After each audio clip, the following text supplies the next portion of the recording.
They're calling for a third intifada. Let's take you now to East Jerusalem. Our Middle East correspondent Michael Pluchak there. Michael, this where you're at, one of the entrances into the old city, is really the heart of what this dispute is all about. What does that area look like, and what is Israel preparing for? At the moment, Narita, it's all but over here, it would appear. We've seen very minor clashes break out earlier in the day after afternoon prayers, roughly at noon time. But at the moment, Narita, really all that's left are a lot of TV crews from all around the world, really anywhere you can imagine. They have a TV crew here. And a number of protesters that are just sitting by idly at the moment, kind of waiting for something to happen, it would appear. But at the moment, it's very quiet, Narita. And, you know, it is also very, very cold outside right now. So people are going home to kind of stay warm as well. Perhaps tomorrow we'll see a continuation of this.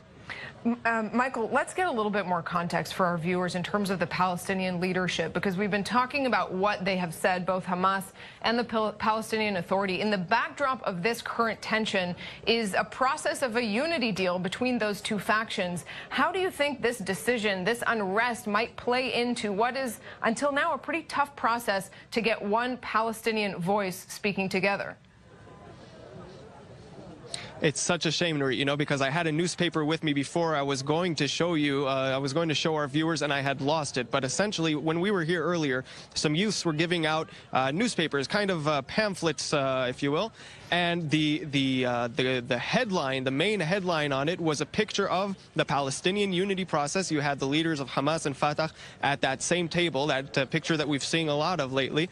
And on top it said, now is the time to continue unity. So the effect that this is having really is two-folded, I would say. On the one hand, Donald Trump's announcement is giving a lot of merit to the more extremist factions of Palestinian politics that have been saying for all these decades, Palestinian President Abbas has been talking to the Israelis and the Americans, and we've told you, Hamas would say, that it was to no avail because the Americans are not a neutral arbitrator, and here is your evidence, right? So in a sense, Donald Trump's announcement very much providing merit to that argument of the more extremist Palestinian factions. But then the other thing you'll see, a second effect, if you will, is the push for that unity, essentially giving Palestinians all the more reason to unite now, highlighting to them or underpinning for them where their common ground in fact does lie. And for both Hamas and Fatah, Jerusalem is a main issue that it really engenders a lot of emotion. And so in that, really pushing those two sides together. And Michael, that was the front headline of that newspaper given out today. Briefly, it's interesting what you say, that it might actually unite them, but not necessarily against peace, for the cause of peace, rather. Certainly, Mahmoud Abbas needs to be strong for any kind of peace process to go forward. Is your take then that this decision on behalf of President Trump is weakening the Palestinian president?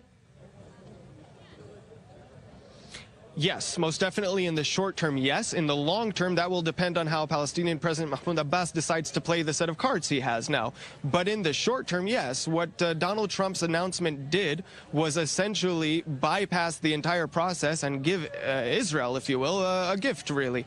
And giving none to the Palestinians, that gives a lot of legitimacy to the more hawkish factions to say, well, basically, we told you so. All of those decades that you've spent since Oslo, really, talking to the Israelis, trying to bring about a resolution, has resulted in nothing. And Hamas would say, look at what we have achieved with the second intifada.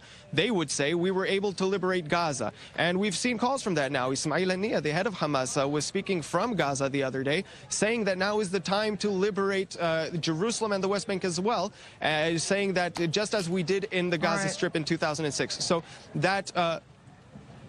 All right, Michael Pluchak in East Jerusalem, thanks very much for now. Some interesting analysis on how this might actually serve the Israeli right wing and Hamas, two sides that are certainly very much opposed. We're going to go out for a quick break.